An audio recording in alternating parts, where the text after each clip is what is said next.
सूत्रों के हवाले से बड़ी खबर निकल कर आ रही है कि पूर्व विधायक प्रीति भार्गव और कांग्रेस के पूर्व जिला अध्यक्ष जय सिंह दरबार जल्द ही फिर से कांग्रेस का दामन थामने वाले हैं। सूत्रों के अनुसार अगले 3-4 दिनों में आप दोनों ही विधिवत रूप से कांग्रेस में वापसी कर कांग्रेस प्रत्याशियों के समर्थन में अपना योगदान देंगे। विधानसभा चुनाव में उज्जैन जिले की सीटों पर नामांकन भरने का सिलसिला जारी है। आज उज्जैन दक्षिण से कांग्रेस प्रत्याशी चेतन यादव ने नामांकन दाखिल किया।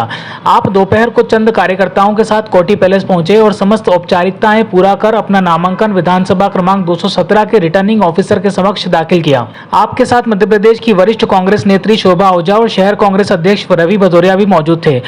नामांकन भरने के बाद आपने चर्चा में कहा कि कांग्रेस पार्टी के शीर्ष नेतृत्व ने आप पर भरोसा जताकर आपको इस सीट से मौका दिया है। इस विश्वास पर आप खरे उतरकर विजयश्री प्राप्त करेंगे। कांग्रेस पार्टी के शीर्ष नेतृत्व ने मुझ में विश्वास किया है। मल्लिकार्जुन खड़गे साहब, सोनिया गांधी जी, राहुल गांधी जी, हमारे स्टेट इंचार्ज साहब और उससे महत्वपूर्ण हमारे मध्य प्रदेश के यशस्वी पूर्व मुख्यमंत्री कमलनाथ जी साहब ने और अन्य समस्त बड़े लीडरान ने हम लोगों पे विश्वास जाहिर किया है और निश्चित रूप से उनके विश्वास पर हम लोग खरे उतरेंगे और कांग्रेस के पक्ष में विजयश्री वरण करेंगे और कमलनाथ जी को मुख्यमंत्री बनाएंगे।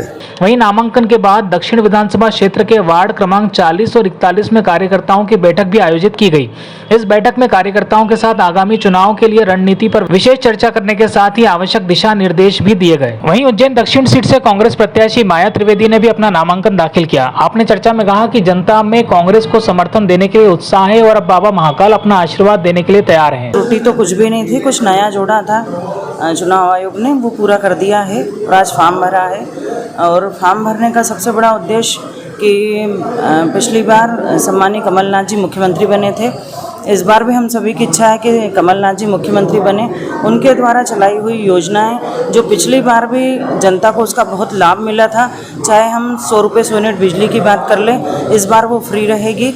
और ऐसी कई सारी योजनाएं हैं जिसमें महिलाओं के लिए, बच्चों के लिए, बुजुर्गों के लिए, सभी के लिए कोई ना कोई योजना है। तो इस बार जनता में जो हमने उत्साह देखा वो हमें हमारी जो रैली थी उसके अंदर दिखाई दिया है और ऐसा लग रहा है कि बाबा महाकाल, महासिद्धि और माँ शिप्रा अपना आशीर्वाद देने के लिए तैयार है। घटिया से भाजपा प्रत्याशी सतीश मालवीय ने भी आज अपना नामांकन दाखिल किया। आप बड़ी संख्या में कार्यकर्ताओं के साथ नामांकन दाखिल करने पहुंचे और नामांकन दाखिल करने के बाद आपने चर्चा में कहा कि भाजपा ने एक बार फिर उन पर भरोसा जताया है और जनता का अपार स्नेह और समर्थन उनके साथ है। नामांकन दाखिल करने के दौरान आपके साथ भाजपा के राष्ट्रीय महासचिव कैलाश विजयवर्गीय भी मौजूद थे। नामांकन के बाद कैलाश विजयवर्गीय की मुख्य बाजार चौक घटिया में आमसभा भी आयोजित की गई। तो याद करिए कि यदि इंदौर से घटिया आना हो तो कितना समय लगता था 2003 के पहले, मुझे बताइए आप कितना समय लगता था? कम से कम 3 घंटे लगते थे, कम से कम 3 घंटे। आज कितनी देर लगते हैं? 1.25 घंटे में आप आ जाते हैं इंदौर। बताइए ये दूरी क्यों कम हुई? पीछे बात मत करो भाई, ये दूरी क्यों कम हुई बताइए? सड़क छोटी हो गई क्या? सड़क तो छोटी हुई ना। भारतीय जनता पार्टी ने यहाँ इंदौर और घटिया नहीं, सारे मध्य प्रदेश की सड़कें बिल्कुल चकाचक कर दी है। आज मध्य प्रदेश दौड़ रहा है चारों तरफ। पूरे घटिया विधानसभा क्षेत्र के करीब 279 पोलिंगों से बुथ से ही हमारे देवदुर्लभ कार्यकर्ता और ग्रामीण जन आए थे, जो आशीर्वाद स्वरूप इस नामांकन रैली में सम्मिलित होकर आशीर्वाद देकर गए हैं। निश्चित ही आज नामांकन रैली के पश्चात जिस प्रकार का उत्साह और समर्थन प्राप्त हुआ, उससे लगता है कि हम लोग भारी बहुमत से घटिया विधानसभा में विजय प्राप्त करेंगे। बड़नगर से राजन सिंह सोलंकी ने भी आज अपना नामांकन दाखिल किया। आप हजारों कार्यकर्ताओं की भीड़ के साथ नामांकन जमा करने पहुंचे और नामांकन जमा करने के बाद मीडिया से चर्चा में आपने कहा कि कांग्रेस प्रत्याशियों की सूची में आपका नाम आने के बाद बिना कारण आपका टिकट बदला गया। आपके साथ विशाल जन समर्थन है और निश्चित ही आप विजयी होंगे। बता दें कि बड़नगर से राजन सिंह सोलंकी का नाम कांग्रेस के अधिकृत प्रत्याशी के रूप में तय हुआ था, लेकिन पूर्व विधायक मुरली मोरवाल और उनके समर्थकों के विरोध के बाद इस सीट से टिकट बदल दिया गया।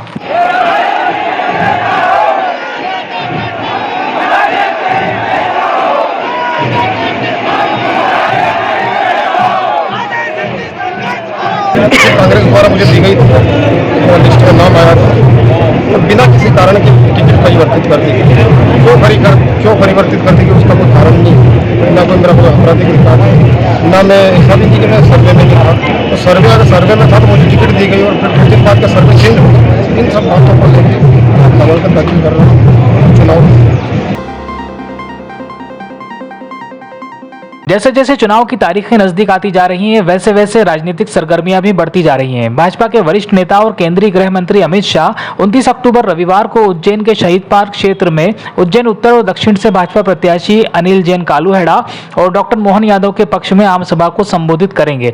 आम सभा की तैयारियां की जा रही है।